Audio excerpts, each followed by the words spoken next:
Hello everyone, कैसे हैं आप? I hope you all are good. So guys, welcome back to my channel टीका English classes.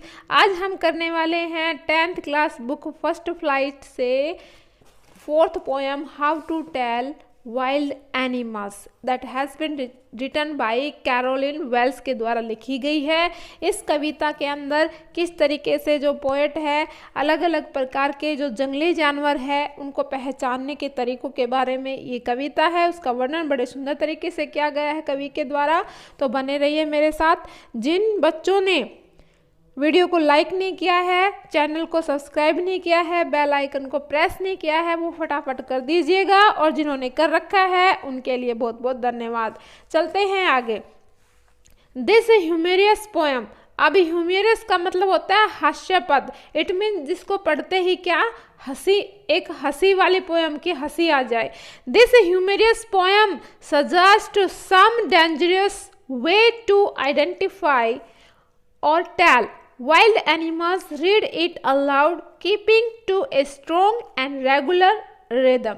अब इसके अंदर जो कवि है वो ये कहना चाह रहा है कि ये कैसी है, ह्यूमेरियस पोएम है। ह्यूमेरियस का मतलब होता है मजाकिया, ठीक है। यह एक मजाकिया कविता है, जंगली जानवरों को पहचानने के बारे में है, और साथ साथ ये भी बताती कि इसे एक मजबूत और नियमित लय में ऊंची आवाज़ में गाओ, ऐसा बोला गया है कवि के द्वारा। इसको एक ऊंची आवाज़ में एक लय के साथ गाओ, ठीक है। अब हम पढ़ते हैं जो पहला स्टैंजा है इस कविता का, वो क्या है। If ever you should go by chance to jungles in the east. If ever you should go by chance, by chance का मतलब होता है अचानक, suddenly, to jungle in the east, east यानी पूर्व साइड के जंगलों में। And if there should to you advance, advance का मतलब होता है सामना हो जाए। A large and tawny beast, a large होता है विशाल, और ट्वेनी का मतलब होता है बेटा भूरे पीले रंग का, हल्का बादामी रंग का। यानी कि जो टाइगर है ना, इसकी जो स्किन है कैसी है, हल्की हल्की येलोइश है, पीले पीले रंग की है। That is called tawny. समझ में आया? मैं इसके साथ साथ आपको वर्ड मीनिंग भी करवा रही हूँ, और साथ साथ इसके लिटरेरी डिवाइसेस भी करवाए जाएंगे लास्ट में। बने रहिएगा मेरे साथ, वीडियो को बीच में स्किप बिल्कुल भी ना करें, वीडियो को कंप्लीट देखें।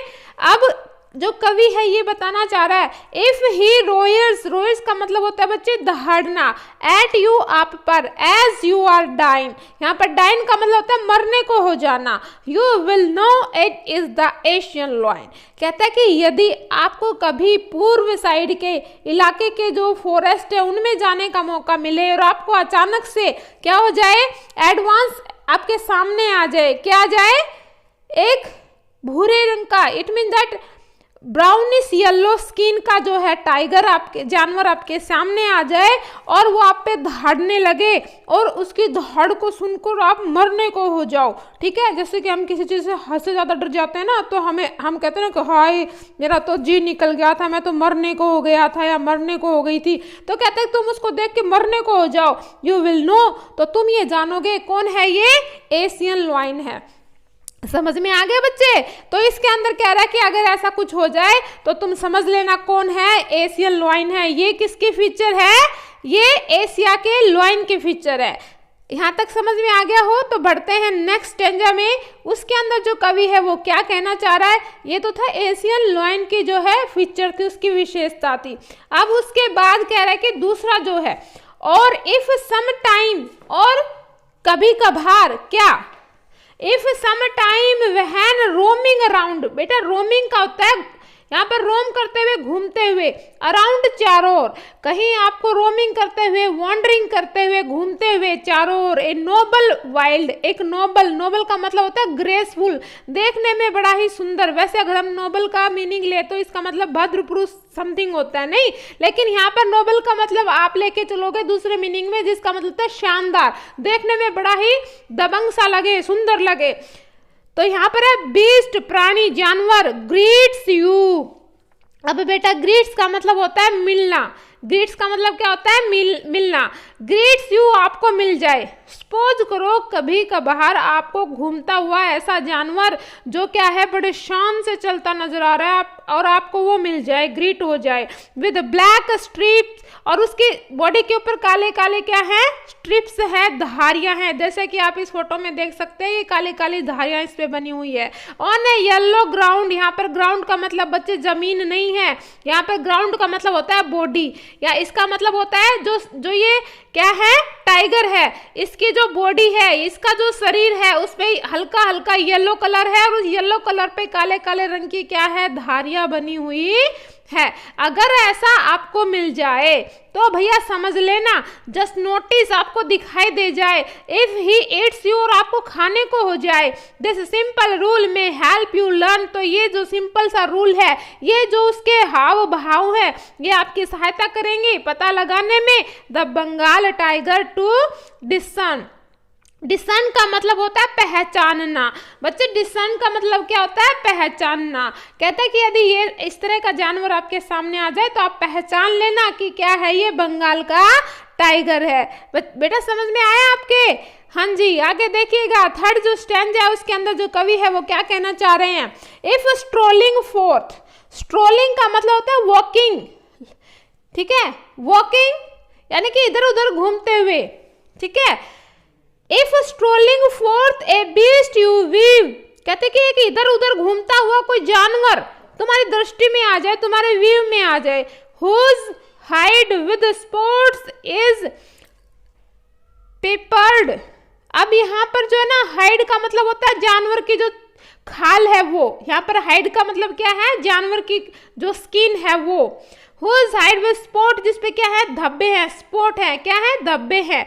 अब यहाँ पर जो है पेपर्ड का मतलब होता है कवर विद से ढकी है, ढकी हुई है, इट मीन तो हल्के हल्के काले काले धब्बों से क्या कवर्ड कर रखा है। जो वर्ड मीनिंग उसको ध्यान में रखना बेटा, जो स्टैंजे में से क्वेश्चन आंसर पूछे जाते हैं तो उसमें सेम वर्ड या अपोजिट वर्ड या उसमें से कुछ पूछा जाता है कि इसमें इस वर्ड का मतलब क्या है। As soon as जो he has leapt on you, बेटा लेफ्ट का मतलब होता है जंप करना, लेफ्ट का मतलब क्या होता है, जंप करना, आप पर जंप कर जाए, you will know it is the leopard, को आप समझोगे तो क्या है, ये चीता है, leopard है। और it will, यहाँ पर t will का मतलब होता है बेटा it will do no good to roar with pain, he will only lap and lap again।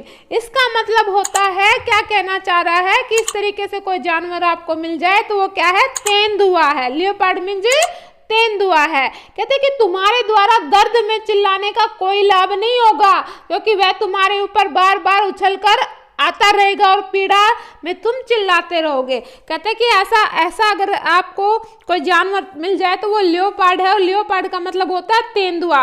तो इस तरह का जानवर आप पर आएगा, आप पे अटैक करेगा, जब आपको वो घायल करेगा तो आप दर्द में चिल्लाओगे, लेकिन उसके आपके दर्द का उस पर कोई असर नहीं होने वाला, ठीक है। तो समझ लेना ये कौन सा जानवर है, ये लियोपार्ड है। क्लियर हुआ? उसके बाद आता है हमारा नेक्स्ट, भाई ये कौन सा जानवर है। If when you are walking round your yard, यदि यार्ड होता है बेटा आंगन, ठीक है, यदि आप आंगन वगैरह में क्या कर रहे हैं, घूम रहे हैं, you meet a creature there, और अचानक आपको मिल जाए एक प्राणी, एक जानवर, एक क्रिएचर मिल जाए वहां पर, हु हग, हग्स का मतलब होता है कसकर जकड़ना, अपने पंजों में, अपने पंजों के द्वारा कसकर जकड़ लेना, with hard, it mean that गले लगा लेना, be sure it is a bear, if you have any doubts I guesses he will give you just one more cares. अब यहाँ पर जो केयर्स का मतलब होता है दुलार करना, प्यार करना, लविंग टच, ठीक है। केयर्स का मतलब होता है लविंग टच, गैसेज होते हैं अनुमान लगाना, हग करना, गले लगाना, कसकर जकड़ना बाहों के अंदर, वेरी हार्ड। कहते हैं कि अगर भालू इस तरह का जानवर आपको मिल जाए जो अपने पंजों में या अपनी बाहों में जकड़ लेगा आपको, और तब तक जकड़ता रहेगा, एक बार जकड़ेगा, दो बार जकड़ेगा, और तब तक कसकर जकड़ेगा जब तक कि आपके प्राण ना निकल जाए। तो कहता है कि इस तरह का अगर जानवर आपको कहीं मिल जाता है और आपको जकड़ लेता है तो समझ लेना ये और कोई नहीं है, क्या है, भालू है। एक्चुअली बेटा जो भालू होता है वो अपने शिकार को कभी भी खाकर या पंजे द्वारा नहीं मारता है, बल्कि उसको अपने बाहों में जकड़कर इतना दबा देता है, इतना कसकर दबा देता है, दबाने के कारण जो उसका शिकार है उसकी डेथ हो जाती है। क्लियर हुआ? उसके बाद कहता है to distinguish beast of prey a noise might nonplus. अब यहाँ पर जो है बीस्ट ऑफ प्रे का मतलब होता है शिकार करने वाला जानवर। नॉइस का मतलब होता है बेटा अनाड़ी, यानी कि नई अभी प्रैक्टिस करने वाला, अभी नो सीखिया भी कह सकते हैं उसको हम, नो सीखिया भी कह सकते हैं। और नन प्लस का मतलब होता है पजल करना। कहते हैं कि अगर आपको इस तरीके के भेष में एक जानवर मिले, प्रे जो आपका शिकार कर ले, ए नॉइस जो नो सीखिया हो, माइट नन प्लस, और नन प्लस का मतलब होता है क्या कर ले, आपको कंफ्यूज कर दे, आपको पजल कर दे। ठीक है, the crocodile you always may tell from the hyena, thus hyenas come with merry smiles but if they weep there are crocodiles. कहते हैं कि ये दोनों जानवरों के एक साथ, कहते हैं जो हाइना ये होता है, हाइना लक्कड़ भग्गा जिसको कहते हैं बेटा, ये है क्रोकोडाइल जिसको मगरमच्छ कहते हैं। तो ये तो आपके सामने आएगा तो हमेशा आंसू बहाएगा, तो कभी भी इसके आंसुओं पर मत जाना। एक कहावत भी होती है कि जो व्यक्ति आपको नहीं चाहता हो या आपका बुरा चाहता हो, उसके झूठे आंसुओं पर कभी नहीं जाना चाहिए, क्योंकि उसके दिल में सच्चाई नहीं होती है, अच्छाई नहीं होती है और आपके प्रति वफादारी नहीं होती है। कहते हैं ना, मगरमच्छ के आंसू बहाना बंद करो। कहते हैं कि अगर आपको ऐसा जानवर जो रोते नजर आए तो समझ लेना क्रोकोडाइल है। अगर जो हंसते नजर, स्माइल करते नजर आए, हालांकि स्माइल करते नजर आएगा, एक हंसी जैसी आवाज आएगी, एक हंसने की आवाज आएगी, लेकिन जो रियल में है वो हंस नहीं रहा होता है, वो नेचुरली उसकी जो है बनावट ऐसी है कि वो हंसता नजर आता है, उसकी आवाज ऐसी नजर आती है जैसे वो हंस रहा हो। तो वो क्या है भाई, लक्कड़ बग्गा है, वो हाइना है। तो ये थी हमारी जो पोयम थी। आई होप अच्छे से आपको यहाँ तक समझ में आ गई होगी। अब उसके आगे आता है हमारा जो लास्ट पार्ट है इस स्टेंजे का, वो क्या है, द ट्रू चैमलियन इज स्मॉल। एक छोटा सा क्या है, चैमलियन है। चैमलियन का मतलब होता है गिरगिट। A lizard sort of thing, एक छिपकली की तरह बिल्कुल सॉफ्ट होता है। He has not any ears, उसके कोई कान वान नहीं होते। And not a single wing, एक पंख वगैरह भी नहीं होती है। If there is nothing on tree, T is का मतलब होता है it is the chameleon you see. अगर आपको छिपकली जैसा कोई जानवर नजर आ जाए पेड़ के ऊपर, पेड़ की शाखा पर, अगर उसके कान नहीं है, उसके पंख नहीं है, तो समझ लेना भाई क्या है, ये गिरगिट है, जिसको आप लोकल लैंग्वेज में किलकांट भी कहते हैं। समझ में आई पोयम?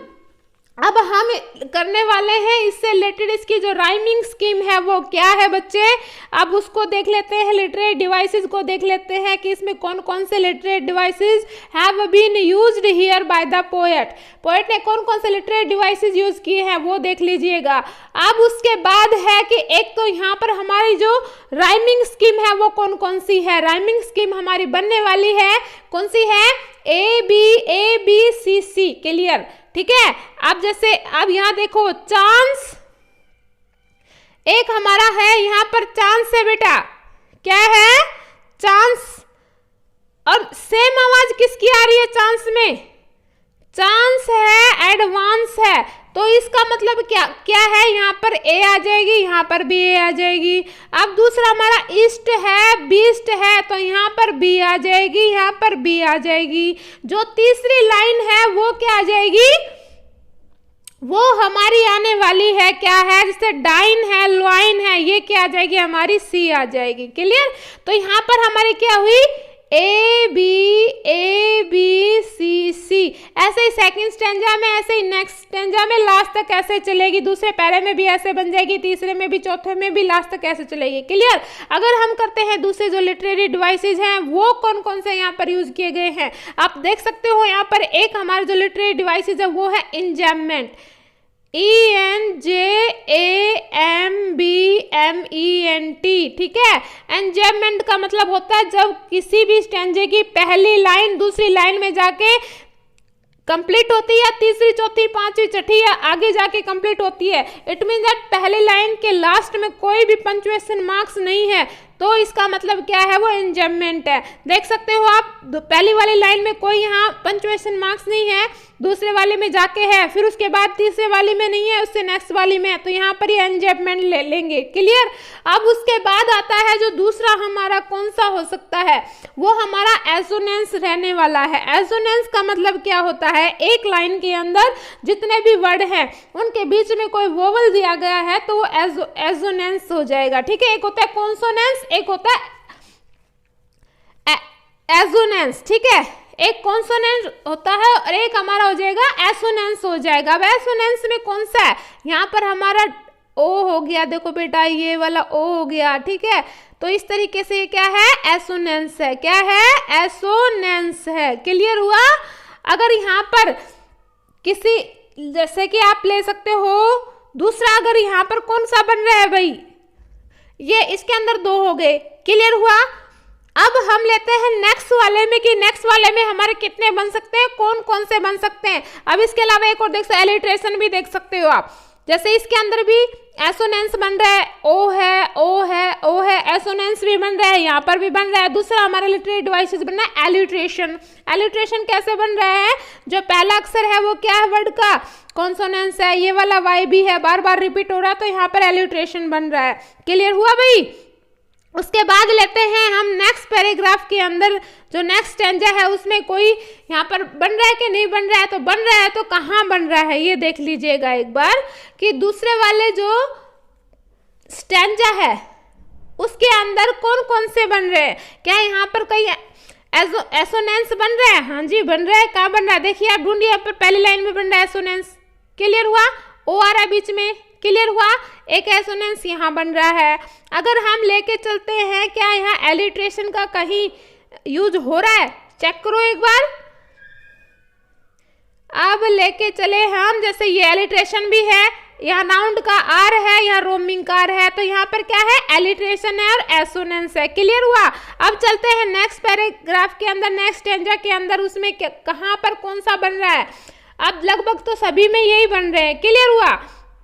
उसके बाद हम लेके चलते हैं भैया, कौन सा बनेगा हमारा, एक हमारा यहाँ पर बन रहा है लिप लैप लैप, तो ये हमारा क्या है, रिपीटेशन है। क्या है, रिपीटेशन है। रिपीटेशन का मतलब होता है बार बार किसी वर्ड की आवृत्ति होना, ना कि अक्षर की आवृत्ति होना, इज कॉल्ड रिपीटेशन। क्या है, रिपीटेशन है।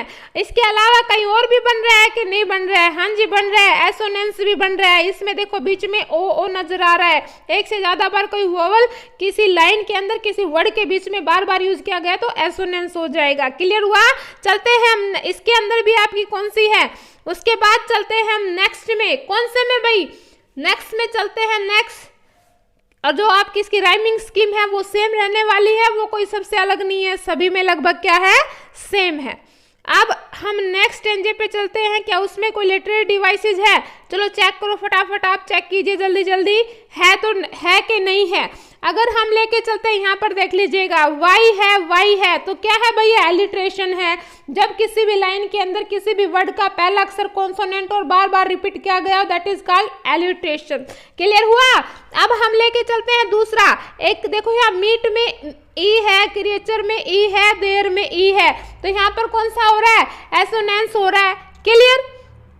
दूसरा हम लेके चलते हैं, यहाँ पर दो वर्ड बार बार यूज हो रहे हैं, वेरी वेरी। अभी मैंने आपको बताया था जो दो वर्ड बार बार यूज किए जा रहे हो सेम हो तो वहां पर हम रिपीटेशन का यूज करते हैं। किसका यूज करते हैं, रिपीटेशन, फिगर ऑफ स्पीच का यहाँ पर यूज किया गया है। That is clear. तो आई होप आपको समझ में आ गया होगा कि किस तरीके से हम जो है लिटरेरी डिवाइसेस का यूज करते हैं। चलते हैं नेक्स्ट स्टैंजा में, क्या यहाँ पर कोई यूज हो रहा है कि नहीं हो रहा है, देख लीजिएगा। अगर हम देखते हैं नेक्स्ट स्टैंजा के अंदर तो लगभग यहाँ पर जो हाँ जी इंजैममेंट का यूज है, इसके अंदर भी आप देख सकते हैं कि इंजैममेंट है। कैसे, पहली लाइन जो है ये देखो लास्ट में कोई पंक्चुएशन मार्क्स नहीं है, यहाँ पर दूसरी लाइन में जाके कंप्लीट होता है, तो यहाँ पर कौन सा आ जाएगा, इंजैममेंट आ जाएगा। क्लियर, समझ में आया आपको। अगर हम लेके चलते हैं और तो यहाँ पर एसोनेंस का